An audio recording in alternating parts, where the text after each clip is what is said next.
commençons les banques participatives dans leurs préparatifs. Nous avons profité de l'IFN Forum Morocco 2017, un forum organisé par Red Money en partenariat avec Omnia Bank, pour poser la question à deux des principaux prétendants sur ce marché. Il s'agit d'Omnia Bank, la filiale participative de CIH Bank et de QUB, ainsi que Dar Safa, devenu Bank Safa à l'occasion du lancement des banques participatives. La filiale de Tijari Wafa Bank, rappelons-le, était le tout premier acteur sur ce marché il y a 6 ans déjà.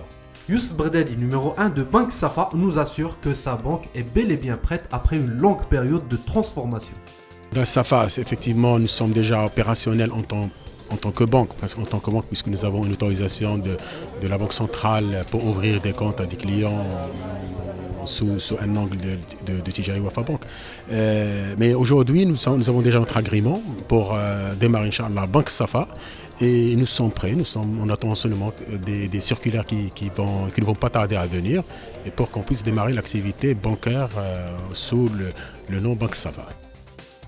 Même son de cloche de la part de Abdessamad Aissami, numéro 1 d'Omnia Bank, pour qui, là aussi, les préparatifs sont achevés. La banque n'attend plus que le feu vert des autorités. Omnia Bank poursuit son déploiement. Un certain nombre d'agences sont prêtes, d'autres sont en cours. Des recrutements ont été faits. Effectivement, la formation de l'ensemble du personnel se poursuit.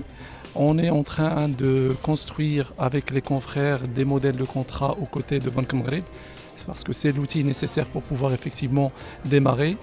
Les agréments sont au niveau de SGG et on attend d'une semaine à l'autre leurs annonces pour qu'on puisse effectivement commencer l'exploitation effective et réelle au niveau du marché. Reste à savoir comment ces banques vont négocier le démarrage de l'activité alors que l'assurance Takafoul n'est pas encore prête. Tout aussi, le marché des capitaux participatifs non plus. Pour Youssef Bredadi, la priorité sera donnée aux parts de marché et au recrutement de la clientèle. Le démarrage va se faire donc, cette année-là.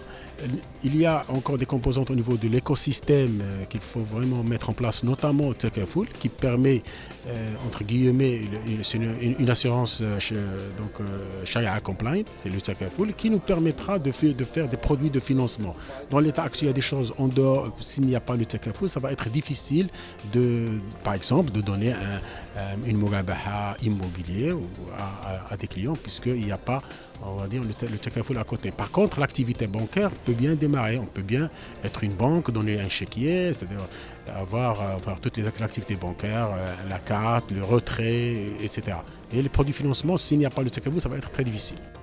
Quant aux étapes précises qui restent à mettre en place, Abdessamad Aissami nous dresse un petit tableau. Je pense que l'ensemble des opérateurs sont en train de déployer les efforts nécessaires pour pouvoir créer cet environnement qui soit propice à une exploitation saine, effectivement. L'assurance est annoncée pour la fin de l'année, les SOCOC sont annoncés en milieu d'année. Les modèles de contrat sont en phase finale de fine-tuning, sachant que les circulaires ont été adoptés par le CSO. Dans les couloirs de ce forum, il se disait que les banques attendent la publication au bulletin officiel de leurs agréments pour pouvoir démarrer effectivement leur activité. Au moins 3 banques seraient complètement prêtes pour démarrer. Une publication au bulletin officiel qui ne devrait pas tarder puisque les professionnels s'accordent à dire qu'elle sera effective dans les 2 semaines à venir.